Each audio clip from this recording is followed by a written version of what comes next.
Today, I'm ranking every Green Day album from 1039 Smooth Ass Slappy Hours all the way to Saviors. I'll go over release dates, standout songs, production quality, and how each album fits into their evolution. This is my opinion, let's get into it. Starting off with 1039 Smooth Ass Slappy Hours, released in October 1991, this is Green Day's first studio album. This album is raw, lo-fi, and very DIY.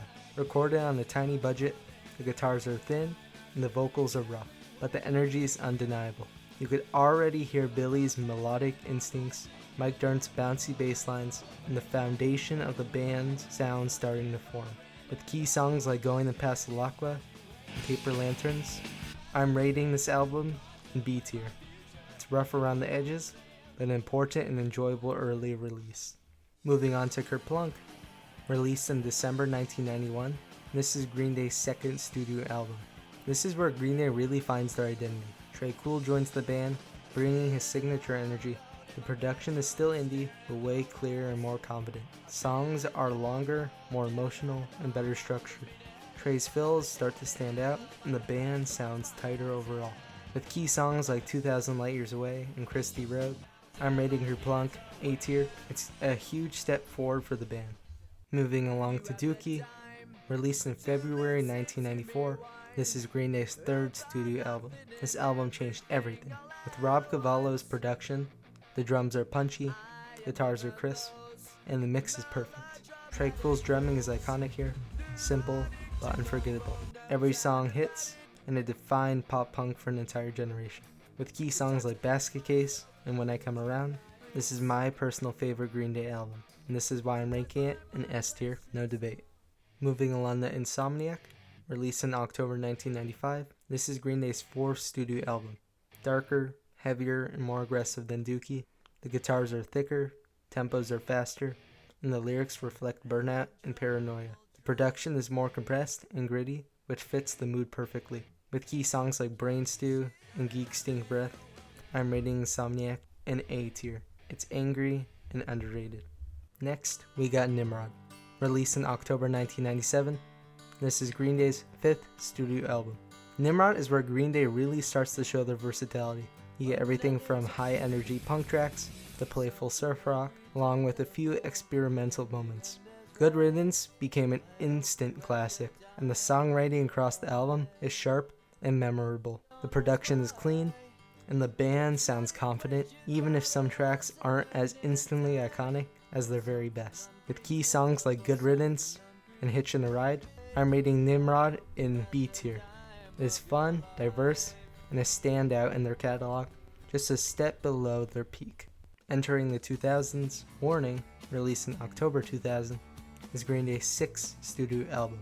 Warning was a huge stylistic shift for Green Day. More acoustic guitars, folk and pop influences, and a much cleaner, softer production overall. Lyrically, it's smart and socially aware, but the energy's way toned down compared to their earlier work.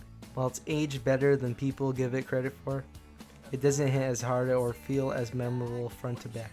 With key songs like Warning and Minority, I'm rating Warning C tier. Respectable, but not essential.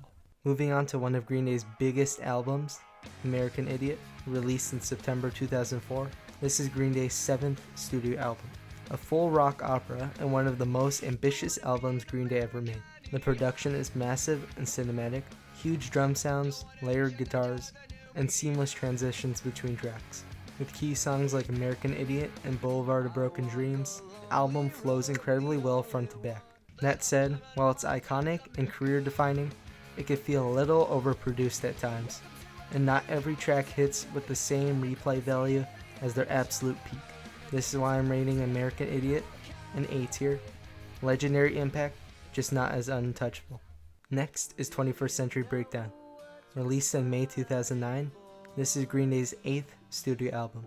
21st Century Breakdown tries to go even bigger than American Idiot, with heavy orchestration, multiple characters, and extremely dense production. The drums are massive and the sound is polished, but the album often feels overstuffed and exhausting to get through. While there are big singles and ambitious ideas, the storytelling isn't as tight and a lot of the tracks blur together. It has moments of greatness, but it lacks focus and replay value compared to their best work. With songs like 21 Guns and Know Your Enemy, I'm putting 21st Century Breakdown in C tier. Ambitious, but bloated.